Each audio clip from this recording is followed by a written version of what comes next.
And now here's a review of the proceedings in Parliament today. First, from Lok Sabha, writer is Achint Bora of PTI.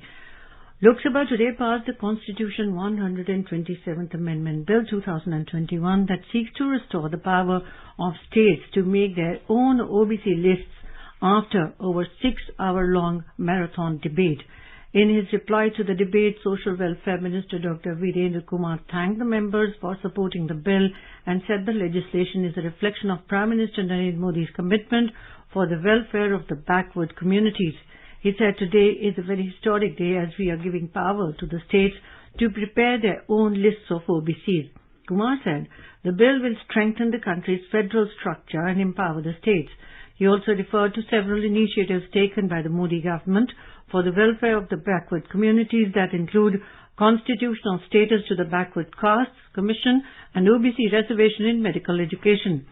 The House witnessed a thaw in the logjam over the Pegasus snooping controversy as members cutting across party lines voiced support for the constitutional amendment bill to restore the state's power to make their own OBC lists. During the debate on the Constitution 127th Amendment Bill 2021, several opposition parties, including the Congress, demanded removal of the 50% cap on reservations while the government underlined its commitment to social justice.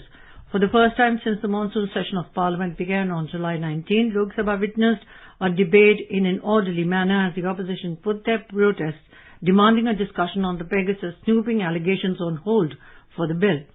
During the debate, several leaders such as Lalan Singh of JDU, Akhilesh Yadav of Samajwadi Party, Ritesh Pandey of BSP and T.R. Balu of DMK demanded a caste census to be conducted throughout the country. Moving the bill for consideration in Palses, Social Justice and Empowerment Minister Virendra Kumar said the bill should be considered as the 105th Constitution Amendment Bill after being renumbered.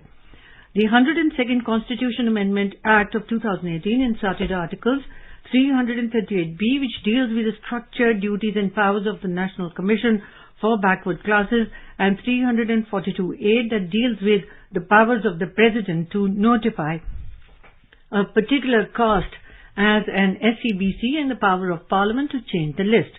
The Supreme Court has dismissed the centre's plea seeking a review of its 5th of May majority verdict that held that the 102nd Constitution Amendment took away the state's power to notify SEBCs for the grant of quota in jobs and admissions. T.R. Balu of DMK and Akhilesh Yadav of Samajwadi Party also demanded the removal of 50% ceiling in reservation. Intervening in the debate, Labour and Employment Minister Bhupendra Yadav asserted that maximum measures to have been taken at a fast pace to ensure justice for Dalits, OBCs and the poor by the Modi government. Hitting out at the Congress, the minister said the constitution makers had made a provision for reservation for backward classes, but in Congress, which ruled for 40 years, did not give justice to them. Hitting out at the UPA, Mr. Yadav said Parliament's intention was that the central and state OBC lists would remain separate. N.K. Premchandra of Revolutionary Socialist Party said the opposition had repeatedly warned the government that its legislation would be interpreted by the court in a manner it was done, but the centre did not listen and that is why the new bill was needed. Mr. Bhupendra Yadav said it is our job to develop the legislative process and asserted that the government is fully committed to ensure justice for the poor, Dalits and backwards. Participating in the discussion, Supriya Surya of NCP said the credit for this amendment bill should be given to the Maharashtra government, which requested the centre to address the issue of OBC reservation. Members from YSR Congress Party and Shiv Sena also supported the bill. The Constitution Amendment Bill requires that there should be a majority of the total membership of the House and by a majority of not less than 2/3 of the members of that House present and voting. Some opposition MPs raised the Pegasus snooping issue in the Lok Sabha during the debate on the Constitution Amendment Bill. Pitching for a discussion on the Pegasus issue, opposition parties have repeatedly disrupted the proceedings in Parliament, leading to frequent adjournments in both houses since the monsoon session began on July 19. Now a review of proceedings in the Rajya Sabha. Writer is Rajesh Ahuja of UNI. The Rajya Sabha witnessed noisy scenes by opposition members over the demand for a discussion on various issues leading to repeated adjournments.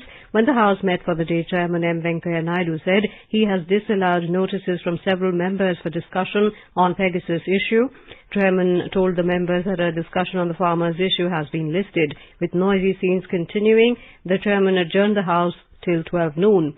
When the House reassembled at 12 noon, the opposition members continued with their protest. Amid the noisy scenes, Deputy Chairman Harivansh called for taking up the question hour. With the uproar by the opposition continuing, the Deputy Chairman adjourned the House till 2 p.m. When the House reassembled at 2 p.m., the acting chairman called for taking up short-duration discussion on agriculture problems. Raising a point of order, Jairam Ramesh of Congress said his calling attention motion, which was on repealing of farm laws, has been converted into a short-duration discussion on a general topic of agricultural problems. Soon after, opposition members began raising slogans demanding repeal of the farm laws. Participating in the discussion, Vijay Pal Singh Tomar of the BJP said the Congress party is responsible for the problems being faced by farmers. Prasanna Acharya of BJD said, though the agricultural production in the country has increased, the income of the farmers has not gone up. However, the speeches by the members could not be heard in the din. Amid the noisy scenes, the chair first adjourned the House for 15 minutes till 2:33 p.m. and later till 3:03 p.m. As soon as the House reassembled at 3:03 p.m., Bhubaneswar Kalita, who was in the chair, said the chairman has calendars of all opposition parties for a discussion in his chamber. Thereafter, he adjourned the House till 4 p.m. When the House reassembled at 4 p.m., opposition members continued with their uproar. With the opposition unrelenting in their protest, Chairman Venkaiah Naidu adjourned the House for the day. That is all in Parliament Review.